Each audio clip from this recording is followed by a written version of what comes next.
السلام علیکم ورحمۃ اللہ وبرکاتہ۔ الحمدللہ رب العالمین والصلاة والسلام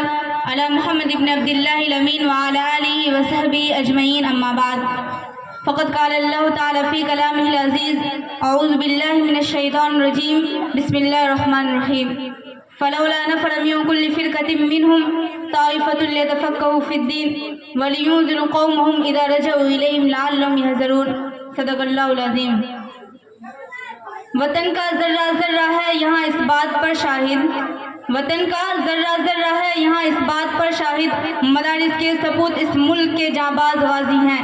سیاسی کھیل ہے ورنہ یہ دشمن بھی سمجھتا ہے، سیاسی کھیل ہے ورنہ یہ دشمن بھی سمجھتا ہے کہ اسلامی مدارس مرکز کردار سازی ہے۔ محترم حضرات اور سامعین کرام،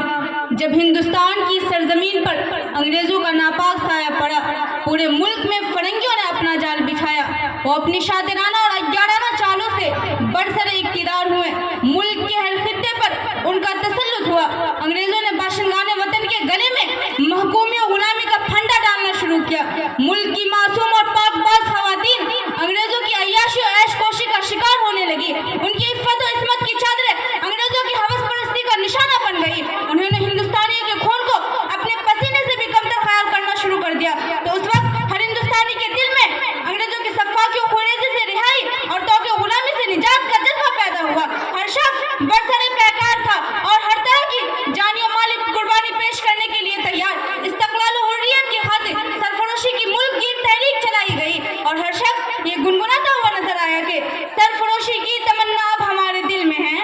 سرفروشی کی تمنا اب ہمارے دل میں ہے، دیکھنا ہے زور کتنا بازوئے قاتل میں ہے۔ وقت آنے دے بتا دیں گے تجھے آسماں، ہم ابھی سے کیا بتائیں کیا ہمارے دل میں ہے۔ لیکن وہ قوم جس سے انگریز حکمراں کانپتے تھے، وہ معاشرہ جو فرنگیوں کے آنکھ کا کاٹا تھا، وہ برادری جس کا وجود انہیں بے چین کیے دے رہا تھا، وہ جماعت جس کی اتحاد و اتفاق سے فرنگیوں کی نیندیں حرام تھی، وہ پارٹی جس کے عزم و استقلال سے انگریزوں کا پائے تخت لرزہ پر اندام تھا، وہ یونین جس کے دمخم سے برطانوی ایوان میں کھلبلی مچی رہتی تھی، وہ فریق جسے انگریز اپنا دشمن منتخب کرتے تھے، وہ لیگ جس کی شجاعت و جوانمردی ضرب المثل بن چکی تھی، وہ صرف اور صرف اس ملک کے باعزت بلند ہمت اور عظیم المقاصد مسلمان تھے، اور اس سے بڑھ کر مسلمانوں کا مضبوط دینی اعتقاد، ان کا ٹھوس مسلکی مزاج اور ان کے دلوں میں موجزن پائیدار جذبہ جہاد انگریز حکومت کے خاتمے کا سب سے بڑا ہتھیار تھا۔ ٹل نہ سکتے تھے اگر جنگ میں اڑ جاتے تھے،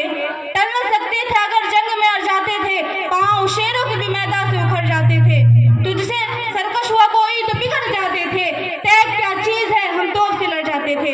یہی وجہ ہے کہ 1857 عیسوی کی جنگ آزادی میں انگریزوں کا سب سے بڑا ہدف یہ تھا کہ ہندوستان سے قرآن اور علماء کو ختم کر دیا جائے۔ ان کا بنیادی مشن یہ تھا کہ علماء تیار کرنے والے مدارس اسلامیہ کے سلسلے کو بند کر دیا جائے، ان مدارس کے گڑھے کو ختم کر دیا جائے اور صفحہ ہستی سے اسلامی مراکز کے نام و نشان مٹا دیے جائیں۔ حضرات، ہمارے پیشوا بزرگ اچھی طرح جانتے تھے جب تک مسلمان قرآن و سنت سے جڑے رہیں گے، ان کے دلوں میں دین پر مر مٹنے کا جذبہ باقی رہے گا، جب تک یہ مدارس باقی رہیں گے اسلام کی شمع روشن ضیاءفاش رہیں گے، جب تک یہ مکاتب آباد رہیں گے مسلمان اپنے عقائد اور افکار و خیالات میں پختہ رہیں گے۔ مٹایا کیسر و کسریٰ کی استبداد کو جس نے، مٹایا کیسر و کسریٰ کی استبداد کو جس نے، وہ کیا تھا زور حیدر فخر بودر صدق سلمانی۔ الحمدللہ ان بزرگوں کے لگائے ہوئے پودے آج طاقتور تناور درخت کی شکل اختیار کر چکے ہیں۔ ملک کے ہر کونوں میں